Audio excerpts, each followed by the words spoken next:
제가 초등학교 다닐 때는요, 저축하면 이유를 굉장히 많이 쳐줬는데요. 한 15%에서 20% 정도 쳐줬던 것 같아요. 그래서 초등학교 들어갈 때 아이들한테 통장을 하나 만들어줘서 입금을 하게 되면 졸업할 때 얼마로 불어나는지 아이들에게 교육을 시키려고 했었던 것 같습니다. 그래서 처음에 10,000원을 입금을 했는데 졸업할 때 열어보니까 그 돈이 10만 원이 돼 있었습니다. 그때는 노력과 보상이 정비례하던 시절이었어요. 열심히 노력만 하면 누구나 잘 살 수 있다라는 희망으로 가득 차 있었던 시절이었던 것 같습니다.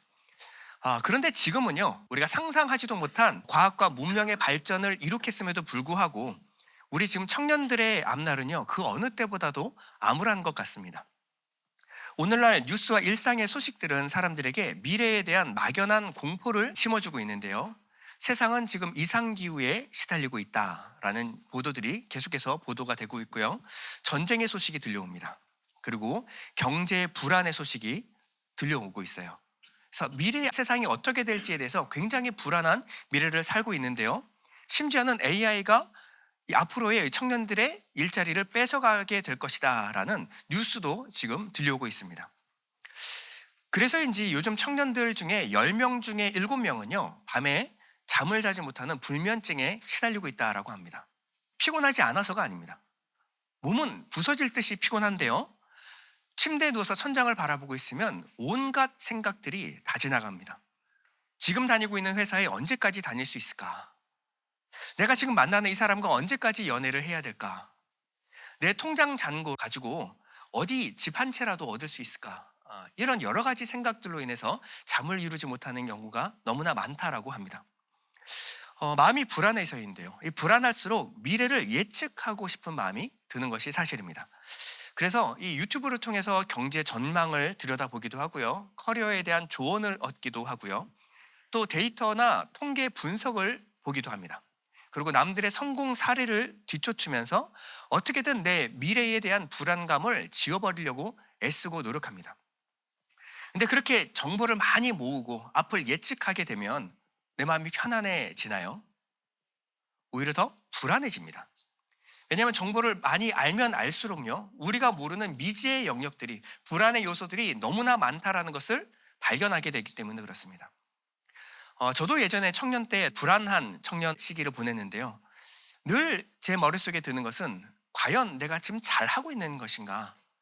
미래를 위해서 내가 뭐라도 대안을 세워야 되는 것 아닌가라는 늘 불안감에 시달렸습니다. 그리고 시간이 지나서 돌아보니까요, 제 인생의 지도를 제가 그리려고 할 때마다 범인만 늘어날 뿐이지 그때 생각했던 것이 인생의 대안이 되지 못했습니다. 그리고 돌아보면서 깨달은 것이 있습니다. 내 인생의 진짜 해답은 계획도 아니고 세상 사람들이 내놓는 예측도 아니고 결국 하나님의 주권과 계획 아래에 있었구나 라는 것을 시간이 지나서 깨닫게 되었습니다.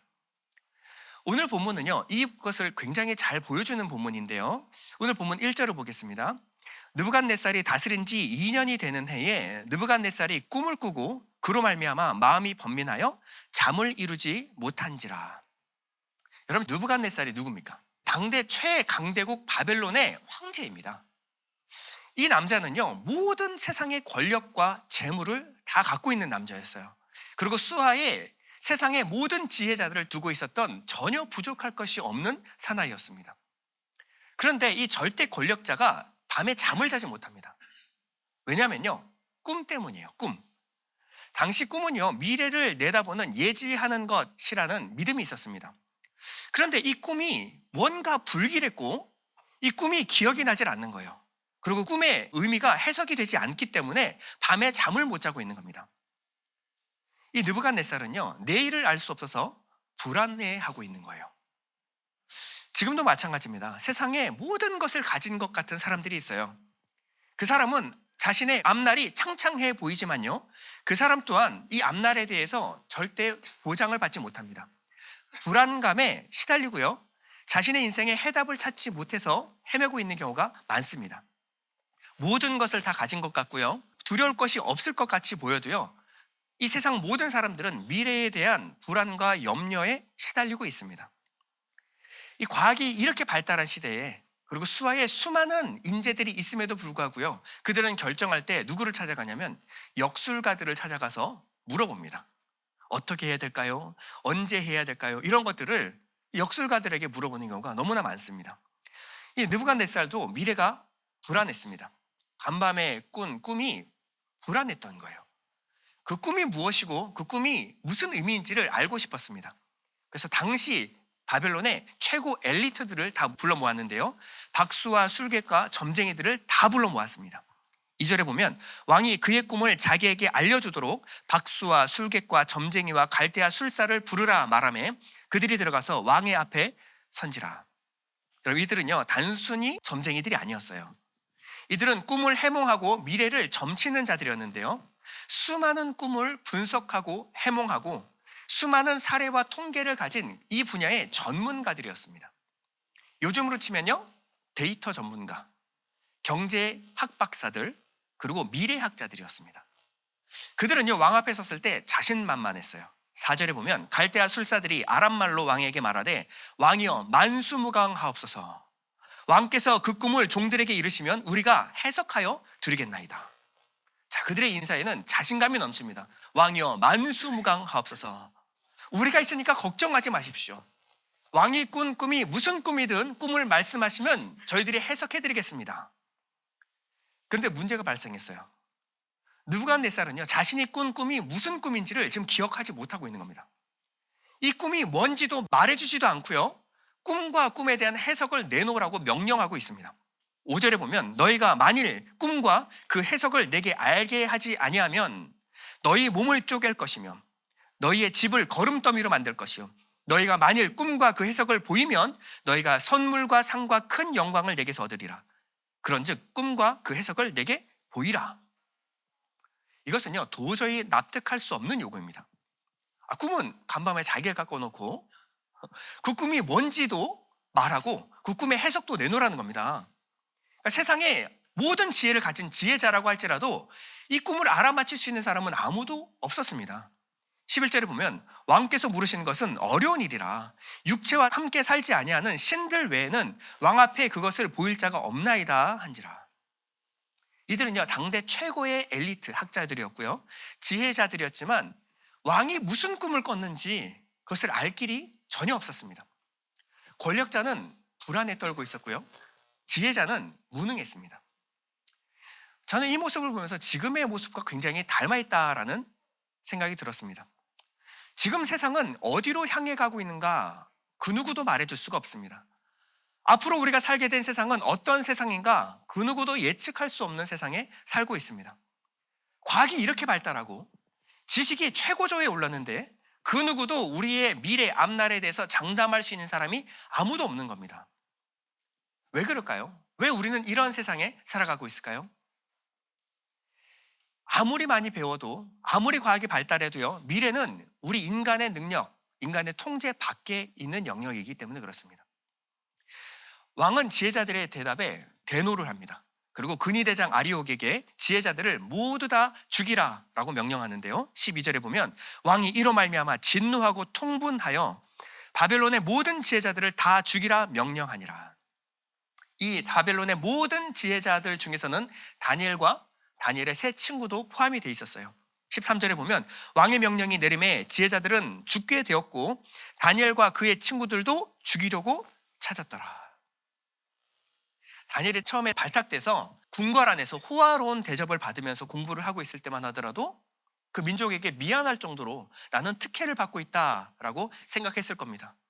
근데 불과 3년도 지나지 않아서 이것이 화근이 돼서 결국 자신의 목숨을 위협하는 일이 될 줄 누가 알았겠습니까? 이런 절체절명의 위기 앞에서 다니엘은 어떻게 행동했을까요? 놀랍게도 다니엘은 침착합니다.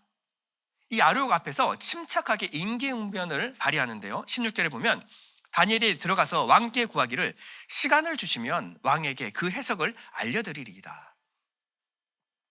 시간만 주시면 왕의 꿈을 알아맞추고 꿈에 대한 해석도 알려드리겠습니다. 다니엘에게 무슨 대책이라도 있었을까요? 왕의 꿈을 알 수 있는 어떤 방법이 있었을까요?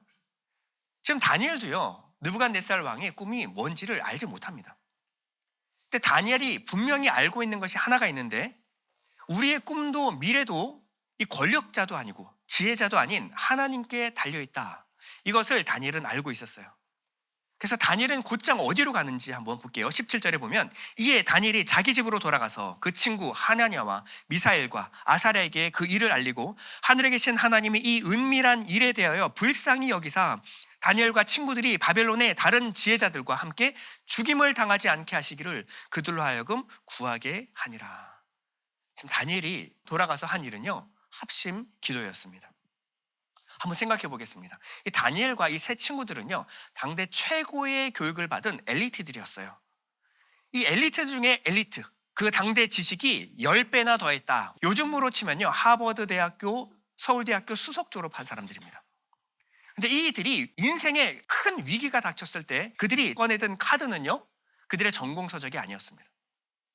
그들은요, 친구들과의 합심 기도를 선택했습니다. 어떤 분은 이 다니엘서를 보고 다니엘처럼 공부하면 서울대 간다, 다니엘 학습법을 내놓으시는 분들이 있는데, 다니엘은 그런 내용을 기록한 책이 아닙니다. 다니엘이 정작 위험에 처했을 때 다니엘을 구해준 것은요, 바벨론의 어떤 학식도 지식도 지혜도 아니었습니다. 우리의 죽음의 두려움, 미래에 대한 암담한 두려움에서 건져줄 수 있는 것은요, 바벨론의 학문, 세상의 지식이 아닙니다. 이 모든 두려움에서 우리를 벗어나게 해줄 수 있는 것은 하나님께 엎드려 기도하는 기도만이 우리의 모든 두려움을 내어주는 줄 믿습니다.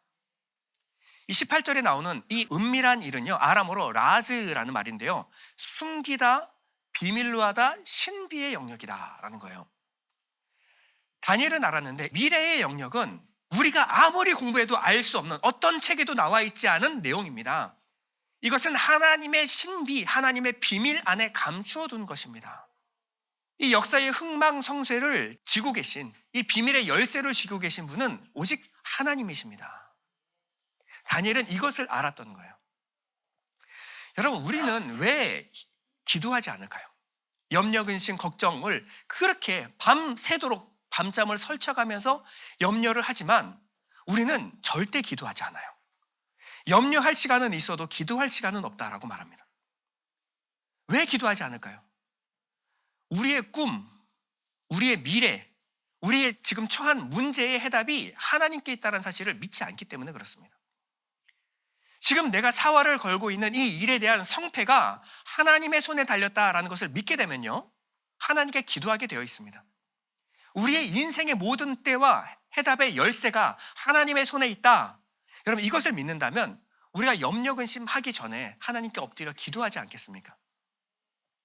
19절에 보면 이에 은밀한 것이 밤의 환상으로 다니엘에게 나타나 보임에, 다니엘은요, 밤의 환상 중에 하나님께서 열어주시고 계시하시는 이 환상을 보게 되었어요. 꿈과 환상, 계시를 열어서 보여주신 것입니다.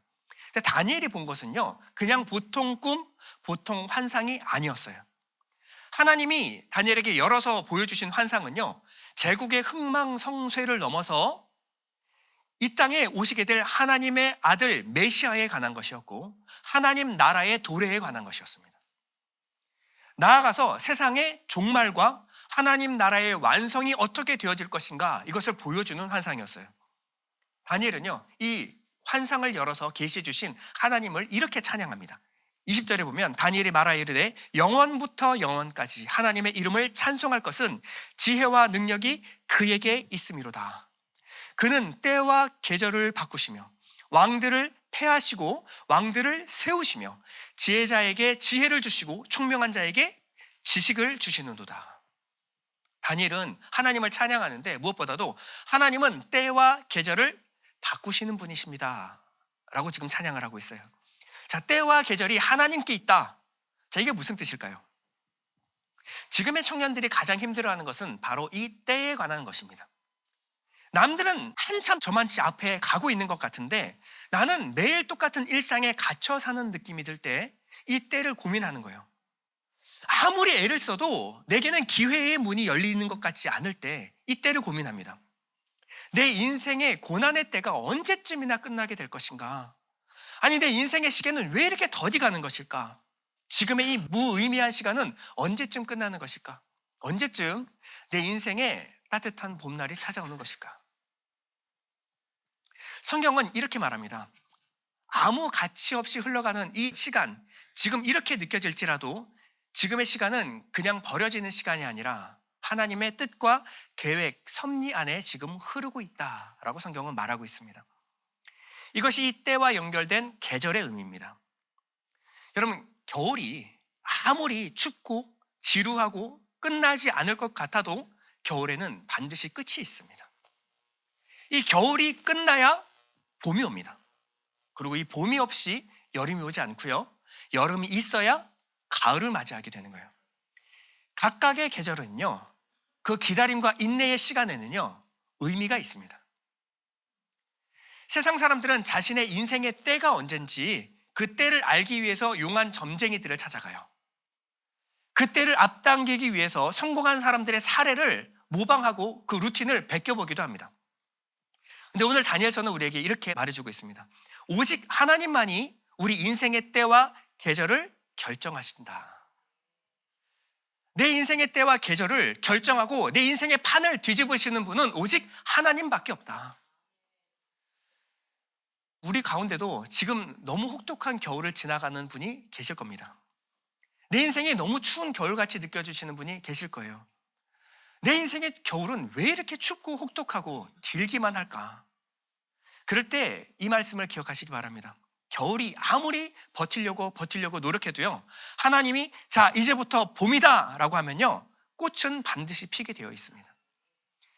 그것은 하나님이 정하신 때, 하나님이 정하신 완벽한 때와 정확한 계절에 이 일이 일어나게 되어 있어요. 하나님은 여러분 인생에 반드시 적절한 시기에 정확한 때에 아름다운 꽃을 피울 줄 믿습니다. 우리 다시 한번 21절 다 같이 합독하겠습니다. 21절 시작. 그는 때와 계절을 바꾸시며 왕들을 패하시고 왕들을 세우시며 지혜자에게 지혜를 주시고 총명한 자에게 지식을 주시는도다. 왜 하나님의 나라인 이스라엘이 이방 땅에 패하게 되고 망하게 되고 그들의 포로로 살아가야 하는가? 다니엘은 이 환상을 통해서 깨닫습니다. 지금 아무 의미 없어 보이는 70년의 이 포로 기간이, 이 시간 안에도 하나님은 여전히 그 뜻과 계획하심이 있고 하나님은 여전히 그 백성을 돌보고 계시며 이 세상 모든 만물은 하나님이 다스리고 계시다. 이 사실을 깨닫고 나자요, 이 18살밖에 되지 않은 다니엘은요 태도가 돌변하기 시작하는데요. 자, 세상의 눈으로 보면 정말 노예 소년, 18살 된 세상에 그냥 가장 비참한 노예 소년에 불과한 청년이었어요. 근데 다니엘은요, 눈앞에 있는 세상의 제국의 통치자, 왕을 두려워하지 않습니다. 이가 지금 내 목숨을 살리기도 하고 죽이기도 할 수 있는 통치자임에도 불구하고 그 왕 앞에 섰는데 이제는 두려움이 눈에 보이지 않아요. 27절에 보면 다니엘이 왕 앞에 대답하여 이르되 왕이 물으신 바 은밀한 것은 지혜자나 술객이나 박수나 점쟁이가 능히 왕께 보일 수 없으되 오직 은밀한 것을 나타내실 이는 하늘에 계신 하나님이시라. 그가 느부갓네살 왕에게 후일에 될 일을 알게 하셨나이다. 자, 지금 다니엘은요 자기가 공부 많이 해서 지혜로워서 꿈의 의미를 알게 됐다라고 지금 말하고 있잖아요. 다니엘은 이렇게 말하고 있는 겁니다. 우리의 앞날과 때와 그 시간, 이 모든 역사의 주관자는 하나님이십니다. 그리고 그 하나님이 내게 알게 하셨습니다. 지금 다니엘은요 바벨론 한 복판에서 자신의 신앙 고백을 하고 있는 거예요. 그것도 마르둑을 섬기고 있는 바벨론의 왕, 제국의 왕 앞에서 자신의 목숨을 걸고 신앙 고백을 하고 있는 겁니다. 우리의 꿈과 미래를 주관하시는 분은 하나님밖에 없습니다. 하나님이 이 모든 만물을 통치하고 계십니다. 이거는요 그저 금식을 금하여 하나님 백성이라는 자신의 정체성을 지키는 것과 다른 고백이에요. 이 18살 된 청년은요 이 죽음의 위협 앞에서도요 두려움 없이 자신의 신앙을 지금 고백하고 있는 겁니다. 다니엘은요 이 꿈과 꿈의 의미를 지금 들려주는데요, 느부갓네살이 꾸었던 꿈 그리고 다니엘에게 보여주셨던 환상 가운데는 거대한 신상이 하나 등장합니다. 그리고 이 신상은요 각각의 부위가 다른 재료로 이루어져 있습니다. 자, 먼저는 머리인데요, 머리는 금으로 되어 있어요. 금으로 된 머리는 바벨론을 상징하는 것입니다. 근데 이 바벨론, 영원할 것만 같은 후화찬란한 이 바벨론은요 환상을 본 지 64년 후에 멸망합니다. 그리고 은으로 만든 가슴과 팔은요 이후에 도래할 메대와 바사 제국을 상징해요. 이 메대와 바사 제국은 환상을 본 지 272년 후에 멸망합니다. 그 다음 제국이 들어섰는데 노스로 만든 배 넓적다리, 바로 헬라 제국이었어요. 환상을 본 후 280년 후에 멸망합니다. 그리고 쇠로 만든 두 종아리가 있는데요. 이것은 로마 제국을 상징하는 거예요. 이 로마 제국도 환상을 본 후 1078년 후에 멸망합니다. 여러분들은 전혀 놀라지 않으시는데 다니엘이 환상을 본 이 시점에서부터 앞으로 이 환상은 언제 성취가 됐냐? 1078년 후에 일어날 일을 하나님이 미리 보여주셨고 세상은 정확하게 그 역사 기록대로 기록이 되었어요. 이 모든 역사를 주관하고 계신 분이 누구예요? 하나님이십니다. 하나님이 다니엘에게 이 환상을 열어서 보여주신 이유가 무엇일까요? 이 모든 역사, 이 통치자는 눈앞에 보이는 느부갓네살이 아니라 하나님이시다. 이 모든 역사는 하나님이 이미 계획하셨고 하나님의 주권적인 능력 앞에서 이미 정해져 있다라는 겁니다. 이 환상이 보여주고 있는 것은 하나님의 주권이에요. 지금 눈앞에 있는 이스라엘은 이방 나라에게 패망한 것 같이 보여요. 그러나 여전히 이스라엘의 왕은 하나님이십니다. 세상 모든 것, 이스라엘뿐만 아니라 세상 모든 나라를 통치하시는 분이 하나님이시다. 이것을 보여주는 것이 바로 이 환상의 의미입니다. 지금도요, 하나님께서 통치하십니다. 우리 앞날과 미래는 미래학자들의 전망에 의해서 돌아가는 것이 아니라 하나님의 손안에 있는 거예요. 여러분, 이 세상 제국, 이 신상이 어떻게 됩니까? 34절과 35절에 보면요, 또 왕이 보신즉 손대지 아니한 돌이 나와서 신상의 쇠와 진흙의 발을 쳐서 부서뜨리매 그때 쇠와 진흙과 놋과 은과 금이 다 부서져 여름 타작마당에 겨같이 되어 바람에 불려간 곳이 없고 우상을 친 돌은 태산을 이루어 온 세계에 가득하였나이다.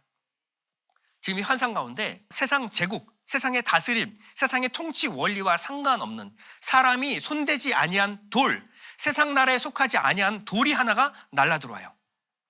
이 돌이 뭘까요? 사람의 손대지 않은 돌, 세상 통치와 상관없는 혈통으로나 육정으로나 사람의 뜻으로 나지 아니한 분, 예수 그리스도.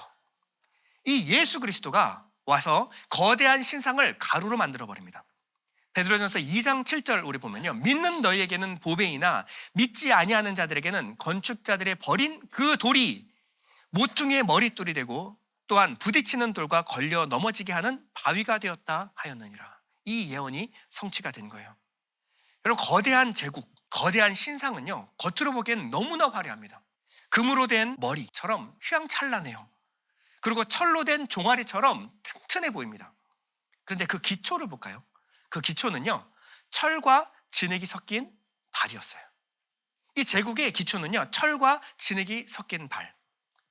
세상이 부러워하는 세상 성공과 권력, 아름다운 외모, 이게 다 기초가 어디냐? 다 진흙발이라는 겁니다. 뭐 대단해 보이고 영원할 것 같이 보이고 무너지지 않을 것 같이 보여도요, 언제 무너져도 이상할 것이 없는 위태로운 기초 위에 세워진 것이 바로 세상의 제국이다라는 것을 보여주는 거예요. 그리고 뜨인 돌이신 주님은요, 바벨탑, 세상, 우상, 그리고 하나님보다 높아진 모든 이론을 박살내 버리십니다. 고린도서 10장 5절 이렇게 말합니다. 하나님 아는 것을 대적하여 높아진 것을 다 무너뜨리고 모든 생각을 사로잡아 그리스도에게 복종하게 하니.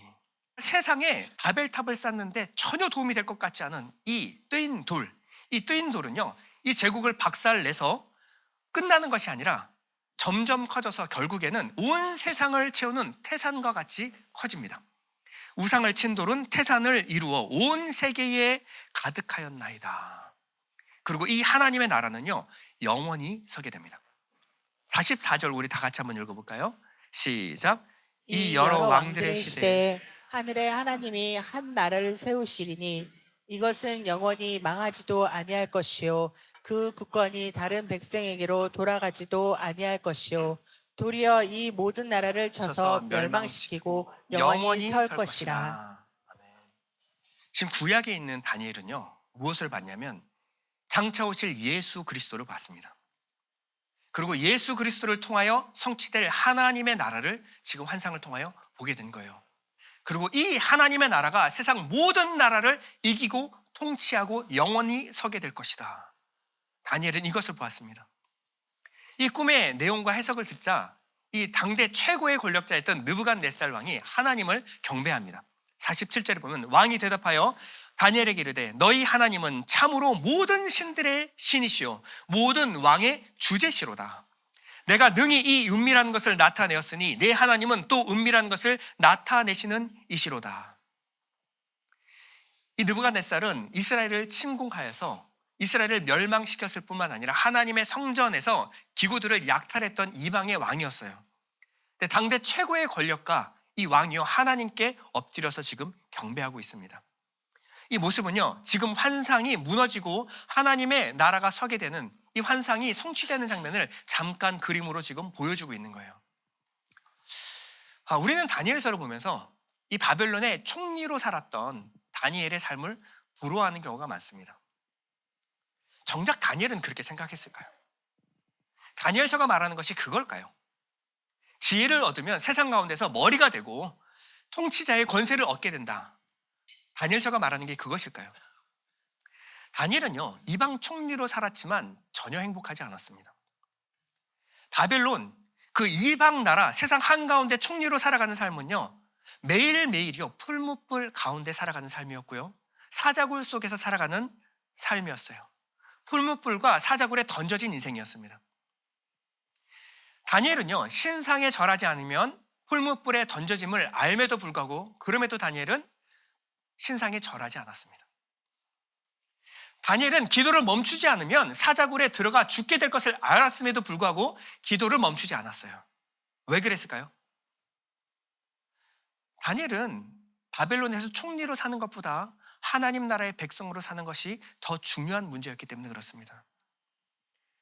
다니엘은 이 모든 위기의 순간 오직 하나님만 바라봤어요.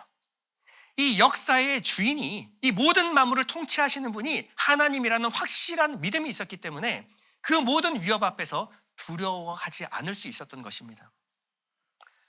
여러분들은 무엇이 두렵습니까? 뭐가 그렇게 부러울까요? 뭐가 그렇게 우리 마음을 안달하게 만들까요? 혹시 여러분들은 세상의 돈과 돈이 주는 쾌락, 권력과 이 안정된 삶이 영원할 거라고 생각하는 거 아닙니까? 우리 가운데는 뜨인 돌이신 예수께서 들어오셨습니다. 우리는 예수님이 우리 안에 무언가 세상의 권세, 권력, 바벨탑을 더 높이 쌓아주기를 원하지만요 예수께서 우리 안에 들어오신 것은요 세상의 모든 권세, 세상의 통치와 바벨탑을 박살내기 위하여 오셨습니다. 왜일까요?